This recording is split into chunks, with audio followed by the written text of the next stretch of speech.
ಮೆಟ್ಟಿ ನಿಂತ ಪರಾಕ್ರಮಶಾಲಿ, ನನ್ನ ಕಂಡರೆ ಗೃಹಮಂತ್ರಿ ಹೆದರುವ, ನನ್ನ ಕಂಡರೆ ಮುಖ್ಯಮಂತ್ರಿ ಬೆದರುವ, ನಾನು ಒಡಿಯಿಟ್ಟು ಹೊರಟರೆ ಈ ನಾಡಿನ ಜನರೇ ಕೈ ಎತ್ತಿ ಮಿಗಿದು ಹಿಂದಕ್ಕೆ ಸರಿಯುತ್ತಿರುವಾಗ ಏಕೋಚಿತ್ತ ಒಬ್ಬ ತಿರುಗ ಅನಾಥ ನನ್ನ ಮಗ ಬೀರು ನನಗೆದರಾಗಿ ನನ್ನ ಪೌಸಾದಿನಿಗೆ ಅಡ್ಡಿಯಾಗಿದ್ದನಂದ ಮೇಲೆ ಅವನ ಸಮಾಧಿ ಮಾಡಲೇ ಬಿಡಲಾರೆ. ಮಾಂತ್ರಿಕ, ಅದೇನೆಂದು ಬೇಗ ಹೇಳಿ ಗೌಡ್ರಿ. ಶಶಿಯನ್ನ ಕರೀಲಿಕ್ಕೆ ಹೋಗಿದೆಯಲ್ಲೋ, ಆ ಕೆಲಸ ಏನಾಯ್ತು? ಈಗಲೇ ಬರುತ್ತಾನೆಂದು ಹೇಳಿದ್ದೇನೆ ಗೌಡ್ರಿ. ಆಗ ಹಾಗ ಹಾಗ ಎಣಿಸುತ್ತಲೇ ತೊಣಿಶಾಳ್ ಗೋಡು ಬಂದಂಗ ಅಂತವನ ಬರಾಕತ್ತ ನೋಡ್ರಿ ಗೌಡ. ನಮಸ್ಕಾರ ಗೌಡ್ರೆ, ತಮ್ಮನ್ನು ಭೇಟಿಯಾಗಲು ನಮ್ಮ ಹಿರಿಯಣ್ಣ ಬರುತ್ತಿದ್ದಾನೆ. ನಮಸ್ಕಾರ ಗೌಡ್ರೆ. ಓಹೋ, ರೈತ ನಾಯಕ ಮುಖಂಡ ಬನ್ನಿ. ಬಂದ ವಿಷಯ ಏನಿಲ್ಲ ಗೌಡ್ರಿ, ಈ ವರ್ಷ ನಾನು ಬೆಳೆದ ಮಾಲಿಗೆ ಚೆನ್ನಾಗಿ ರೇಟು ಹತ್ತು, ಕೈ ತುಂಬಾ ಹಣನು ಬಂತು. ಹೀಗಾಗಿ ಈ ನನ್ನ ತಮ್ಮನ ಓದಿನ ಸಲುವಾಗಿ ತಮ್ಮ ಕಡೆ ತಗೊಂಡು ಸಾಲ ತೀರಿಸಿ ಹೋಗಲು ಬಂದಿದ್ದೇನೆ ಗೌಡ್ರಿ. ಅಂತೂ ಈ ವರ್ಷ ಒಕ್ಕಲ್ತನಿದ್ದ ಫುಲ್ ಖುಷಿಯಾಗಿದ್ದೆ ಅನ್ನಂತೆ ಆಯ್ತು. ಅದೆಂತ ಖುಷಿರಿ ಗೌಡ್ರ, ಚಳಿ ಮಳಿ ಬಿಸಿಲನ್ನ ದುಡಿದು ಬಾಳ ಸಣ್ಣಾಗಿನ್ರಿ ಗೌಡ್ರ. ಆಳಿನ ಪಗಾರ ಬಾಳ ಅಕ್ಕತ್ತಂತ ಅದನ್ನ ಉಳಿಸ್ಕೊಳಕ ತ್ರಾಸ ಮಾಡ್ಕೊಂಡು ಹಗಲು ರಾತ್ರಿ ದುಡಿದು ನಿಮ್ಮ ಸಾಲ ತೀರಿಸ್ತೀನಿ ಗೌಡ್ರ, ತೀರಿಸ್ತೀನಿ. ಮಾಂತ್ರಿಕ, ಸೀತಾಪತಿ ಇವರ ಲೆಕ್ಕ ಎಷ್ಟಾಗಿದೆ ನೋಡು. ಯಪ್ಪ ತಡ್ರಿ ನೋಡಿ ಹೇಳ್ತೀನಿ ತಡ್ರಿ.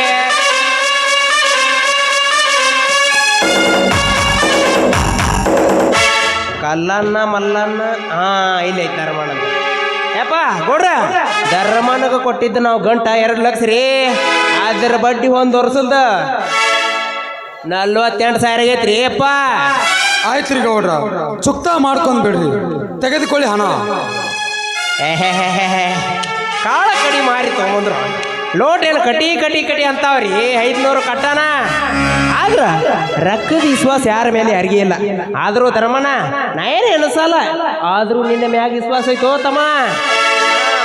ಎಲ್ಲಾ ಲೆಕ್ಕ ತೆಗೆದು ಸೂಕ್ತ ಮಾಡ್ತ ನೋಡಪ್ಪ ಧರ್ಮಣ್ಣ. ಆಯ್ತ್ರಿ ಗೌಡ್ರ, ನಾನಿನ್ನು ಹೋಗಿ ಬರ್ತೇನ್ರಿ. ಶಶಿಧರ, ಬಾರಪ್ಪ ಹೋಗೋಣ. ಇಲ್ಲಣ್ಣ, ನೀನು ನಡೆ, ನಾನು ಆಮೇಲೆ ಬರುತ್ತೇನೆ.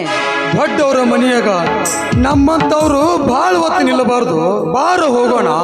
ಹಾಗಲ್ಲಣ್ಣ, ನಾಳೆ ನಾನು PSI ಆಗಿ ಅಧಿಕಾರ ಪಡೆಯಬೇಕಲ್ಲಣ್ಣ. ಅದಕ್ಕಾಗಿ ನಮ್ಮ ಗೌಡ್ರ ಹತ್ರ ಸ್ವಲ್ಪ ಮಾತನಾಡಬೇಕಾಗಿದೆ. ಯಾಕಂದರೆ ಅವರು ಈ ಭಾಗದ MLA ಅಲ್ವಾ ಅಣ್ಣ. ಅದಕ್ಕೆ ನೀವು ನಡೆಯಿರಿ, ನಾನು ಆಮೇಲೆ ಬರುತ್ತೇನೆ. ಸರಿಯಪ್ಪ, ಹಾಗೇ ಮಾಡು, ನಾನು ಹೋಗಿ ಬರ್ತೀನಿ. ತಮ್ಮ ಹುಷಾರಪ್ಪ, ಹುಷಾರು. ಸರಿ ಅಣ್ಣ, ಹೋಗಿ ಬಾ. ನಾನು ಹೋಗಿ ಬರ್ತೀನಿ ರೀ.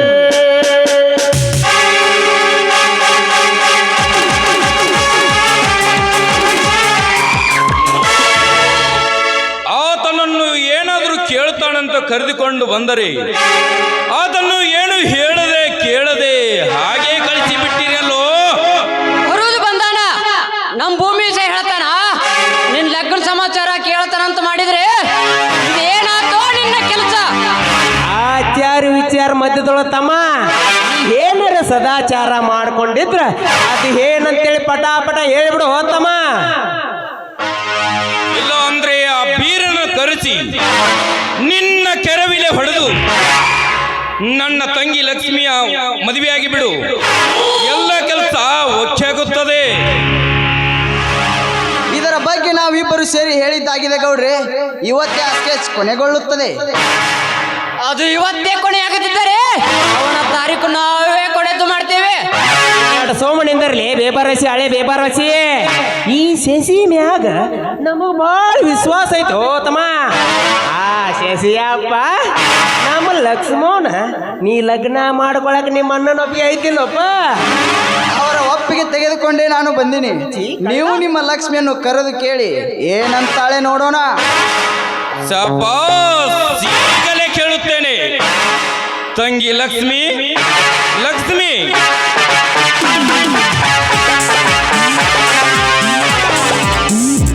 ಬಂದೇನ ಏನೇನ ಕೆಲಸ? ನೋಡಮ್ಮ, ನಿನ್ನ ಮದುವೆಯಾಗುವ ಗಂಡ ಬಂದಿದ್ದಾನೆ, ನೋಡಿಲಿ. ಅವನ್ ನೋಡಿ ಮಾಡೋದೇನದ? ಮದುವೆಯಾಗಬೇಕಮ್ಮ, ಯಾಕಂದ್ರೆ ಅವನು IPS ಓದಿ ಇನ್ಸ್ಪೆಕ್ಟರ್ ಆಗಿದ್ದಾನೆ. ಅವನು ಇನ್ಸ್ಪೆಕ್ಟರ್ ಆದ್ರೇನು, ಕಲೆಕ್ಟರ್ ಆದ್ರೇನು, ನಾನ್ ಮಾತ್ರ ಅವನನ್ನ ಮದುವೆ ಆಗೋದಿಲ್ಲ. ತಂಗಿ, ನೀನು ನನ್ನ ತಂಗಿ ಅಲ್ಲವೇ? ಮಲ ತಂಗಿ ಅಂತ ಇಡೀ ಊರಿಗೆ ಗೊತ್ತಿದೆ, ಅದನ್ನ ನೀನೇನು ಹೇಳ್ಬೇಕಾಗಿಲ್ಲ. ಆದ್ರೆ ನಾನ್ ಮದುವೆಗ ಗಂಡು ಬೇರೆನೇ ಇದ್ದಾನೆ.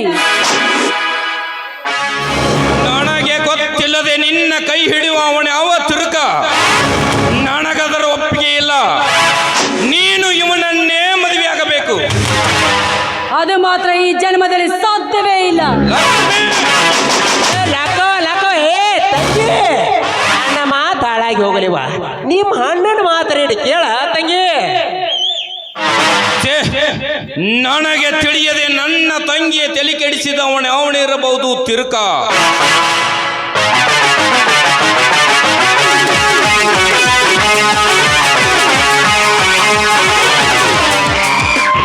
ಸ್ವಲ್ಪ ತಾಳ್ಮೆ ಇರಲಿ ಗೌಡ್ರೆ, ಸ್ವಲ್ಪ ತಾಳ್ಮೆ ಇರಲಿ. ನಿಮ್ಮ ತಂಗಿ ತಲೆ ಕೆಡಿಸೋರು ಯಾರು? ಯಾಕೆ ನಿತ್ಯ ನಿಮ್ಮ ವೈರ್ವತದಲ್ಲೇ ಇದ್ದಾನೆ. ಅಂದರೇನು ಮನವರ ನಿನ್ನ ಮಾತಿನ ಅರ್ಥ? ನನ್ನ ತಂಗಿಯ ಕೈ ಹಿಡಿದು ಮೈ ಮುಟ್ಟಿ ಬರುವ ಯಾವ ಸೂರ? ಅವನೇ ನಿಮ್ಮ ಕಡು ವೈರಿ, ಕುರಿಗಾರ ಬೀರ. ಬೀರ, ಇದು ಸಾಧ್ಯವಿಲ್ಲ. ಇದನ್ನು ನಂಬಲು ನಾನು ಖಂಡಿತವಾಗಲು ಸಾಧ್ಯವಿಲ್ಲ. ಡಬಲ್ ಡಿಗ್ರಿ ಓದಿದ ನನ್ನ ತಂಗಿಯಲ್ಲಿ, ಆ ಹೆಬ್ಬಟ್ಟಿನ ಬೀರೆಯಲ್ಲಿ ಇದನ್ನು ನಾನು ನಂಬಲಾರೆ. ಮನವರ, ಇದನ್ನು ನೀನು ಸುಳ್ಳು ಹೇಳುತ್ತಿರುವೆ. ನೀವು ನನ್ನ ಮಾತು ನಂಬುವುದಂತ ತಿಳಿದೆ.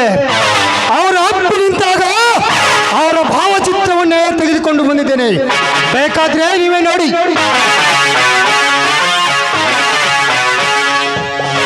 ಇದನ್ನೇನು ನೋಡುತ್ತಿರುವೆ ನಾನು ಭಾವಚಿತ್ರವನ್ನು? ನಿಜವಾಗಲೂ ಆ ತಿರುಕ ನನ್ನ ತಂಗಿಯ ಕೈ ಹಿಡಿದಿರುವನೆ. ಮಣವರ, ಈಗೇನು ಮಾಡಲಿ? ಅವನನ್ನು ಹಿಡಿದರಿಸಿ ತುಂಡು ತುಂಡಾಗಿ ಕಡಿಯಲಿ, ಅವನ ಮನೆಗೆ ಬೆಂಕಿ ಹಚ್ಚಲಿ. ಶಶಿ, ಏನಿದಕ್ಕೆ ನಿನ್ನ ಉತ್ತರ? ಗೌಡ್ರೆ, ಈ ವಿಷಯದಲ್ಲಿ ನೀವು ಮಾಡಿದ್ದೇ ಮಾರ್ಗ, ಕೊಟ್ಟಿದ್ದೇ ಅಂತಿಮ ತೀರ್ಪು. ಆಯುಷ್ಯದ ಅವಧಿ ಮುಗಿದಿರುವ ಅವನಿಗೆ ಸಮಯ ಬೇಡ ಗೌಡ್ರೆ. ತಾಳ್ಮೆ ಎಂಬುದು ತಾಳ ತಪ್ಪಿ ನಿಮ್ಮ ಬಾಳ ಬಳಿಯ ಹರಿದು ಹೋಗುತ್ತಿರುವಾಗ ತಡಬೇಕೆ? ಈಗಲೇ ಅಪ್ಪಣೆ ಮಾಡಿಬಿಡ್ರಿ ನನಗೆ. ಅಂದ್ರ ಅವನ ಕತಿ ಮುಗಿಸಿ ಈ ಶೇಷಪ್ಪಗೆ ತಿಥಿ ಮಾಡ್ಕೊಂತ ಹೇಳ್ಬಿಡ್ರಿ ಗೌಡ. ಬೇಡ ಗೌಡ್ರೆ, ಅವಸರದಲ್ಲಿ ಅಂಶಕ್ಕೆ ಕೈ ಹಾಕಿ ಅಂಶನೇ ತಂದಿಕೊಳ್ಳಬೇಡಿ. ನಿಮ್ಮ ತಂಗಿ ಇವನ ಕೈ ಬಿಟ್ಟು ಅವನ ಕೈ ಹಿಡಿದನೇನಾಯ್ತು? ಇದರಿಂದ ಅವರ ಪ್ರೀತಿ ಮಣ್ಣಾಗಿರಬೇಕು. ಅಂಥದ್ದೊಂದೇ ಕಾರ್ಯ ನಾನು ಹುಡುಕುತ್ತೇನೆ. ಇದಕ್ಕೆ ನಿಮ್ಮ ಒಪ್ಪಿಗೆ ತಾನೆ? ಹೌದಾ? ಅದೇನಂತ ಬೇಗ ಹೇಳು. ತಾಳ್ಮೆ ಎಂಬುದು ನನ್ನ ತಾಳ ತೆಪ್ಪಿ ಸರ್ಪದ ಹೆಡಿ ಎತ್ತಿದಂತಾಗಿದೆ. ಅದೇನಂತ ಬೇಗ ಹೇಳು. ನನ್ನ ಚಿಕ್ಕಪ್ಪನ ಮಗಳು ನನ್ನ ತಂಗಿ ಲಾವಣ್ಯ ಅಂತ ಇದ್ದಾಳೆ. ಅವಳನ್ನು ತಂದು ಈತನಿಗೆ ಕೊಟ್ಟು ಮದುವೆ ಮಾಡಿಬಿಡೋಣ. ನಿನ್ನ ತಂಗಿ ಅವನಿಗೆ ಕೊಟ್ಟರೆ ನನ್ನ ಸೇಡು ಹೇಗೆ ತೀರುತ್ತದೆ? ನಿಮ್ಮ ಸೇಡು ಸಾಕಿ ಗೌಡ್ರೆ, ಈ ಎಲ್ಲ ಕಾರ್ಯ ನೆರವೇರ್ತದೆ. ಇದೇನು ತಮ್ಮ ನೀನು ಗುಡರ್ತ ಬಿಡಿಸಿ ಹೇಳು ತಿಳಿಯಂಗ. ನನ್ನ ತಂಗಿ ಇವನ ಕೈ ಹಿಡಿದ ನಂತರ ಇವರು ಹೇಳಿದಾಗೆ ಒಂದೊಂದನೇ ಮಾಡುತ್ತಾ ಹೋಗೋಣ.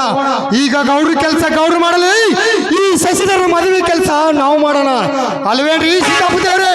ಇದು ಎಲ್ಲ ಒಂದು ಲೆಕ್ಕಕ್ಕ ಬರಾಬರಿ ಐತ್ರಿ ಗೌಡ್ರ. ಬನ್ನಿ ಹಾಗಾದ್ರೆ ಏನು ಮಾಡಿ ತೋರಿಸ್ಬೇಕು ಮಾಡಿ ತೋರಿಸುತ್ತಾನೆ. ಅಲ್ವೇನೋ ಶಶಿ? ಮಾತು ಕೊಟ್ಟದ್ದಾಗಿದೆ, ನೆರವೇರಲಿ ಮುಂದಿನ ಕಾರ್ಯ. ನಡೀರಿ ಲಕ್ಷ್ಮಣ ಬೆಕ್ಕ ಮಾಡಿ ಕುಂದಿರಿಸಿ ಅಂದ್ರ ಹಾಕಿ ಹೋಳಿಗೆ ಊಟ ಜಡ್ದ ಬಿಡು ನಡ್ರಿ ಅಪ್ಪ.